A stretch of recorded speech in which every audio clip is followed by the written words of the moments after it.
take a minute to commend the subcommittee and for doing the Lord's work here. This is a really important task, and I know it's a thankless task. I want to thank you for that. I also want to thank the people for coming tonight, because this is an issue that literally cuts close to home. And so we acknowledge your sincerity and appreciate your time and devotion to this, so thank you. I had 3 points I wanted to make about the suggested guidelines, which I think will probably be consistent with what George and James have been saying. The first thing that, and this is the first thing, will relate to sort of perhaps a matter of, will relate to a need for some greater specificity. For example, when in this list of considerations, what's not clear to me is, do you mean for all those things that relate to proximity, all of them to be there at once? Some of them or most of them? It's not clear to me. Are they all different factors that could be weighed together? Should they all, again, apply at once or most? That's fairly, the difference between those things could be fairly significant. In other words, the place has got to be near all those things. That's one thing. But if it's most of them, then there's a lot more flexibility or flex in the system, and I'd like some clarity on that. The second thing is, it seems to me the desirable and undesirable qualities are in tension with each other. That is to say, it is quite likely or possible that the proximity factors that you list might also be, for example, close to residential areas. In other words, there's going to be overlap here. So that could create some tension as well, or some problem. So because as you start adding up things like proximity to grocery stores, transportation, professional services, my guess is some neighborhoods are pretty close to all those things as well, for obvious reasons. So you'd want to have some clarity on what you're supposed to do about that tension when that arises.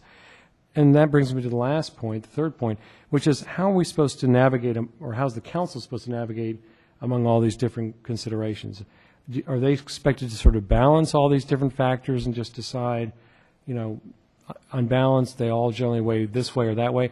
Or do we want a more rigorous standard or rule that could perhaps guide the council on how it should try and choose among these different things? So yeah. None of that's there, but I'm curious about all of it. Yeah, we probably didn't explain kind of the reasoning that, or the use that we envision this being put to, and I mean, your question is right on target for that. As we went through these categories, our kind of our goal evolved into being able to, the council being able to have sort of a laundry list of items that are specific to these types of applications to consider as they look at an application like this. So they would have the discretion within the SUP process, but with this laundry list in hand, so to speak, they would evaluate. So it wasn't our intention to say that you got to have you got to have everything in column A and you got to have everything in column B, and never the twain shall meet. But rather that they would keep in mind, as they're looking at an application for a homeless shelter, that it's a good idea that it be near public transportation. It's a good idea that it be near services. It's a bad idea to have it near where all the bars are, for instance, or something like that. And that they would need to weigh that. But again, getting back to, I think, I can't remember who made the comment. It's hard to know, as John, I think, that the town is so built out that, how many, you could easily craft it in such a way that it would never be possible to build a shelter again in Chapel Hill. So, that's the dilemma that we find ourselves in. So anyway, that explains kind of the reasoning that not everything here, we recognize that not everything here could be treated as a stipulation, but we did want to be able to draw the council's attention to those things that other communities considered worthy of looking at as they were evaluating a homeless shelter proposal. So that's kind of the rationale, and you're right, that was not expressed clearly. Did that make sense? Mm-hmm. Andrea? Again, I would like to thank everyone that came tonight to give their input. And I agree with George. This is, in my years of being on advisory boards, this is the most difficult thing that I have had to work on. I do agree with George, and I would like to have more discussion to try to put a little bit more strength into the wording. I agree with him. Proximity is vague, and if we could somehow look at some of these things that have proximity and put something that was a little more specific associated with it. And then I had the same question that Michael had about how encompassing do we need to be? Is one thing more important than another that's on the list with location considerations? You know, of all the things that are listed, what's the most important? What's the least important?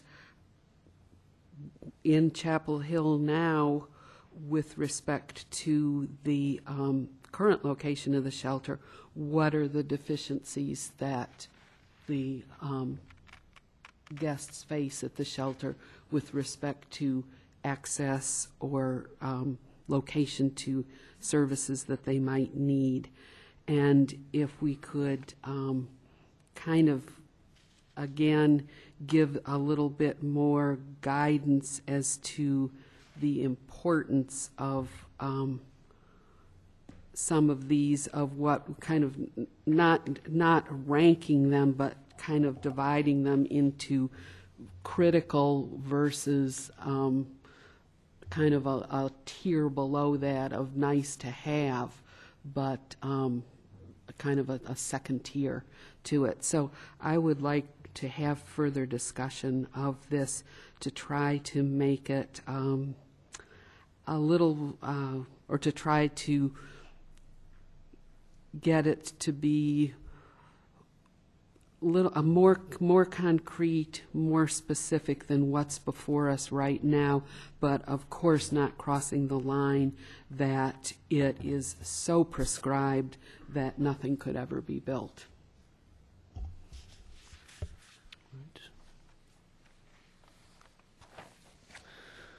So it sounds like we would like at least a little more discussion on this, and a little more thought. And I don't think I would like to refer it back to the subcommittee. I think they've done enough at this point, and that we would probably come back with the same set of issues and problems. So if we're going to hash this out, I think we're going to do it as a full board.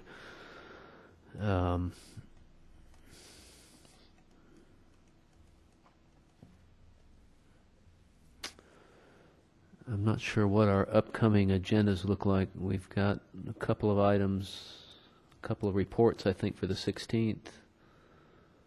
We can set aside some time at each meeting to...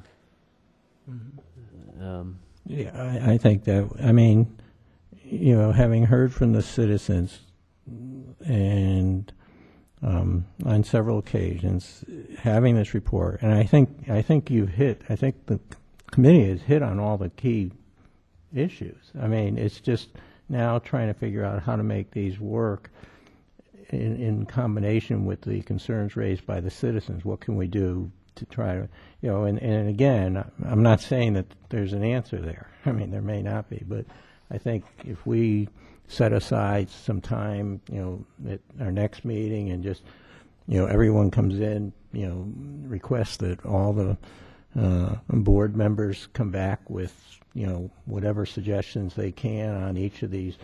I think working with this is the framework. I mean, I don't think we're going to start from scratch. I don't want to start from scratch. I'm sure you don't want to start from scratch because you spend a lot of time doing this.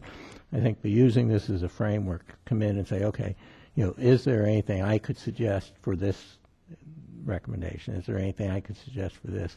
And see where we go from there. And hopefully, you know, we'll get some suggestions that we might be able to incorporate that, you know, that people will feel comfortable with. But I definitely would like to at least take one or two shots at seeing what we can do.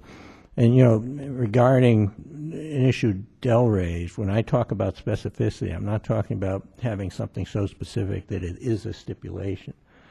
Council will, you know, as it does with special use permits, will say, okay, you know, this part is important, but this is less important, and they will make those decisions on a case-by-case basis. But I think giving some guidance to the organizations that will be thinking of shelters, and giving some guidance to neighborhoods that might be faced with shelters as to, you know, what is the expectation on the town's part, that, you know, that these will look like in general, and anything that gives a little more clarity to both the organizations and the public, I think will go a long way towards resolving some of those fears that are so natural of you know, fear of the unknown. So anything we can do to lessen those concerns, I think will help. Okay, I think that's very reasonable. Is the board in agreement with that? That we, so Phil or Jean, I guess we'd like to carry this forward on the agenda, and I don't know if we can kind of leave it as an open item. I don't. Can you kind of advise us on whether we need to? Is there any reason why we should be completed by a certain time, or we're not really necessarily running?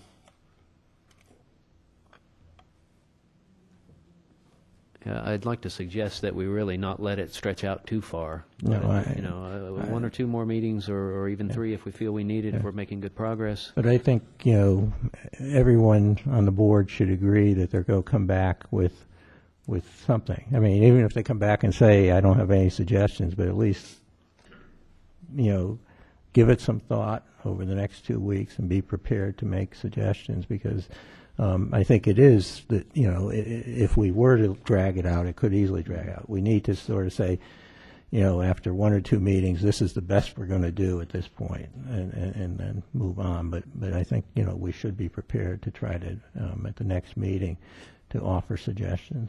Well, I think that's a JB.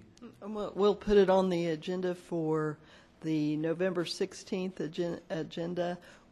We were talking about a couple items that we believe are on your agenda for the next meeting, items for you to make recommendation on, but certainly this can return that evening as well. Okay. Well, I think that makes perfect sense, because that way the recommendations or guidelines can benefit from everybody's wisdom and input, and it's bound to make everything make it better. Can we email our suggestions, or or you just want to wait? And I think we need to bring them. It becomes part of the open meeting thing if we have like an email blast among them. Yeah. Is that correct? I would agree I that. just have one request. I would really like to see the projection for the population that we're looking at in Chapel Hill in the next 5-10 years. Yeah. Can we? No, we can't work with what we have now. Can we direct requests like that to staff and see if there's any? Yeah, I would just be interested to know what the population forecast is for the next 5-10 years for Chapel Hill. For Chapel Hill, certainly, we'll bring you that information. Thank you. I did want to address your question, James, and let everybody know that in 2 days, the 4th annual Project Homeless Connect is happening at the Hargrave Center, which is a great way to connect resources to our